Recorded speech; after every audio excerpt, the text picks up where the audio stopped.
Bonjour à tous.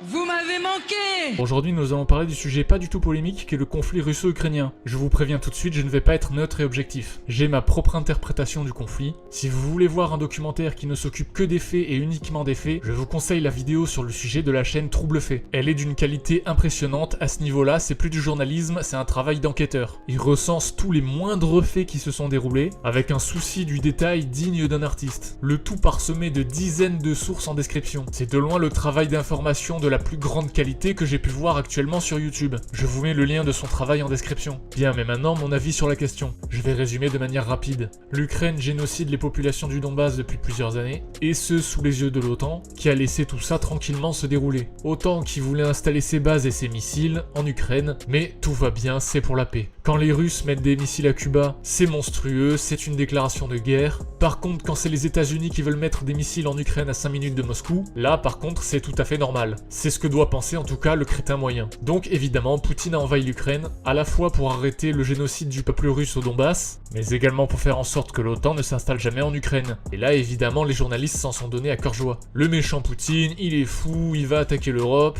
bref les salades habituelles que l'on fait avaler aux moutons. J'en ai évidemment parlé avec mon collègue, vous savez, celui qui pense que Zemmour est juif et antisémite. Il m'a dit oui, mais le génocide en Ukraine, ça regarde pas les Russes, c'est une guerre civile, ça ne regarde que l'Ukraine. Oui, sauf que double abruti, la population génocidée, ce n'est pas des Ukrainiens, c'est des Russes. On génocide un peuple russe sur le territoire ukrainien. C'est bien de ça dont il s'agit. Donc le gars, pour soutenir l'Ukraine et dénoncer le méchant Vladimir Poutine, comme les médias lui ont dit de penser, il est prêt, comme la plupart des moutons, à justifier le génocide de la population du Donbass. Parce qu'évidemment, faire de Poutine le grand méchant vaut bien un petit génocide. Vous imaginez ce raisonnement appliqué à la Seconde Guerre mondiale? Oh ça va, le génocide juif, ça regarde pas les États-Unis, ils n'ont pas à intervenir quand même. Bref, comme d'habitude, vous ne pouvez faire que constater la stupidité des légumes dont le cerveau a été lavé par les médias. Les mêmes mongoliens qui répètent depuis des années que Vladimir Poutine est un dictateur. Un méchant dictateur qui oppresse sa population. Par contre, les mêmes qui répétaient ça en boucle comme des benets ne sont absolument pas du tout dérangés par le fait d'harceler cette population qui est censée être une victime. Bah oui, maintenant Facebook autorise les insultes et les menaces de mort envers les Russes. Aucun problème là-dedans, c'est tout à fait sain. Il y a une époque aussi où on menaçait de mort une population. Mais si vous savez, c'était juste avant 39-45. Comme d'habitude, ça ne dérange absolument pas les bien-pensants d'être des nazis. Le fascisme, comme d'habitude, c'est quand ça les arrange. Le deux poids deux mesures, la morale à géométrie variable. Bref, un jour il va sérieusement falloir rééduquer ces gens-là. La vérité c'est que si Poutine aurait fait ne serait-ce qu'un centième de ce qu'a fait le gouvernement ukrainien, à savoir génocider une population, il y aurait eu des sanctions colossales, en fait exactement les mêmes sanctions qu'il subit actuellement. Sauf que pour l'Ukraine, il n'y a rien eu. Les médias n'ont évidemment pas fait de propagande anti-Ukraine. Le fameux deux poids deux mesures. D'ailleurs, les fameux bien-pensants qui traitent à longueur de journée tout le monde de nazis ne sont absolument pas choqués qu'il y ait de véritables nazis dans les rangs de l'armée ukrainienne. De toute manière, ils vous diront que c'est pas vrai et que c'est de la propagande russe. Bien sage, bon mouton docile. D'ailleurs, ce même mouton est tout à fait d'accord avec les sanctions envers la Russie, parce qu'évidemment les médias lui ont dit de penser comme ça, mais par contre ça lui viendrait pas à l'idée qu'on puisse faire la même chose envers les États-Unis. Oui, parce que faut pas l'oublier, les États-Unis, c'est une attaque armée envers une vingtaine de pays qui ne pouvaient pas se défendre ces 60 dernières années.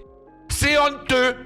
Et ce au choix soit pour des ressources minières, soit pour du pétrole. À chaque fois soi-disant comme excuse pour apporter la démocratie. Et évidemment le mouton lambda a tout gobé sans se poser de questions. Ça le dérangeait pas alors qu'on apporte la démocratie en bombardant des centaines de milliers de civils pendant ces 60 dernières années. Le même trou du cul bien pensant qui va te faire de la morale victimaire en ce qui concerne la colonisation de l'Algérie. Bref, la crème de la crème du légume au service des médias. En voyant ce type de robot esclave de la propagande, on se demande s'il n'a eu ne serait-ce qu'un libre arbitre un jour. Parce que de mémoire, j'ai jamais entendu parler de sanctions économiques envers les États-Unis après toutes les guerres qu'ils ont déclenchées en déstabilisant un pays. Et évidemment cette fois-ci ils ont récidivé avec l'Ukraine. Oui, parce que je le rappelle, on l'oublie pas, mais cette guerre a été provoquée entre autres par la provocation des États-Unis envers la Russie, en voulant intégrer l'Ukraine à l'OTAN. J'en ai parlé plus tôt. Ce que je pense, c'est que comme d'habitude, les États-Unis veulent maintenir leur richesse en pillant les ressources d'un pays. Minéraux, charbon, pétrole, gaz. La Russie en est blindée. Sauf que, contrairement à tous les autres pays sans défense que les États-Unis ont attaqués, la Russie, elle, dispose d'une armée monstrueuse et de l'arme nucléaire.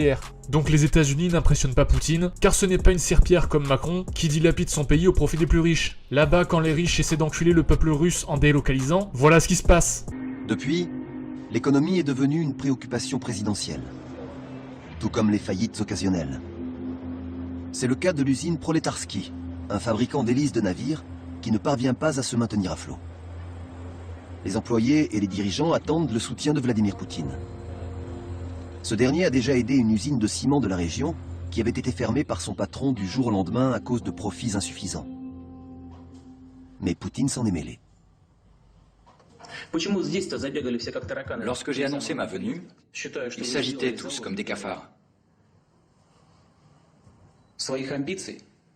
Ils ont pris tous ces ouvriers en otage par pure ambition, à cause de leur incompétence et de leur avidité. Il est question de la vie de milliers de personnes. C'est tout à fait inacceptable. Même si les propriétaires ne sont pas d'accord, cette usine rouvrira ses portes, avec ou sans eux.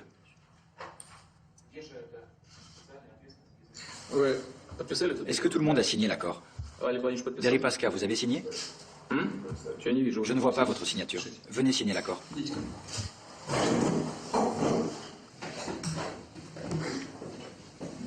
Allez-y.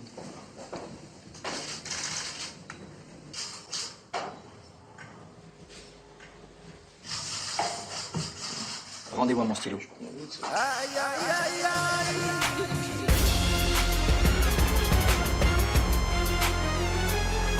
Exactement l'inverse de Macron donc, puisque là-bas c'est les riches qui sont au service du peuple et pas l'inverse. Et vu les énormes paires de couilles qu'il a, il risque pas de se faire marcher dessus par les États-Unis. Donc comment on récupère leurs ressources sans les attaquer? Eh bien tout simplement en détruisant leur économie grâce à toute la propagande prévue à cet effet. Ils se sont dit comme des benets que ça allait faire s'effondrer leur économie et que du coup les Russes allaient vendre aux États-Unis du pétrole et du gaz pour une bouchée de pain. Mais je ne vais pas être hypocrite, la propagande anti-russe existe depuis la Seconde Guerre mondiale. Le système mondialiste n'aime pas la Russie, pour plusieurs raisons.